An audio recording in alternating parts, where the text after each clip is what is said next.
En cette période estivale, j'aimerais vous proposer en coup de cœur un livre de spiritualité.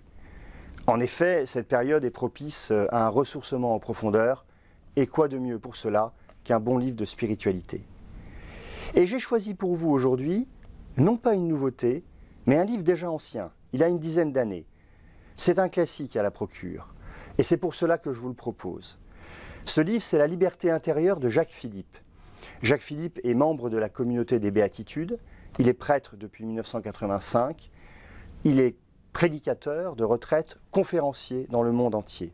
Il a écrit une poignée de livres majeurs qui sont tous profondément enracinés dans la grande tradition spirituelle chrétienne, mais qui également ont une très fine connaissance de la psyché de nos contemporains. Ce livre, La liberté intérieure, je voudrais vous en parler autour de trois axes majeurs. Le premier, c'est évidemment celui de la liberté. C'est un thème qui nous est cher à nous, modernes. Nous y mettons souvent le fait de ne pas être entravé, le fait de pouvoir accomplir ce que nous voulons. Ce n'est pas toujours faux. Mais il y a une autre liberté, nous dit Jacques Philippe. C'est la liberté que nous pouvons avoir, malgré tout, dans les circonstances les plus incapacitantes, dans les circonstances les plus difficiles.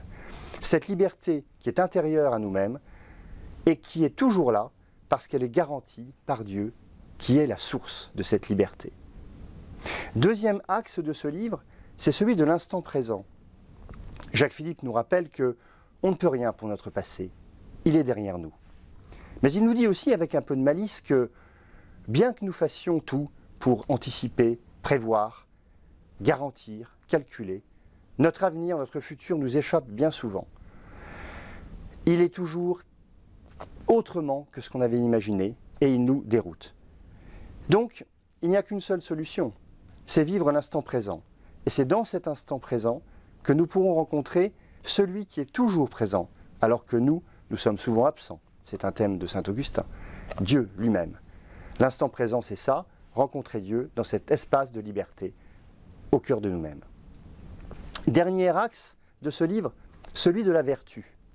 Vous avez compris que, sans doute déjà, que pour vivre la liberté intérieure, au fond, il faut accueillir l'Esprit de Dieu en nous. Et pour cela, eh bien, il y a le moyen des trois vertus théologales, qu'on peut laisser grandir en nous, la foi, l'espérance et la charité. Mais, dit Jacques Philippe, avec beaucoup d'acuité, il y aurait un écueil, c'est de croire qu'en laissant grandir en nous ces vertus théologales, nous aurions finalement repris un peu la main, et nous pourrions nous-mêmes être maîtres de notre croissance dans la liberté intérieure.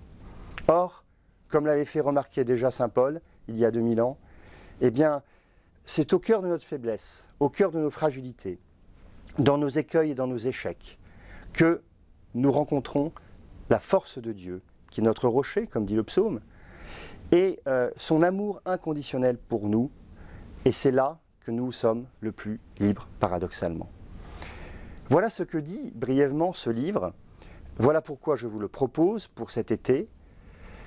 Certains livres peuvent changer une vie, celui-là, à tout le moins, je le crois, pourra illuminer votre période estivale.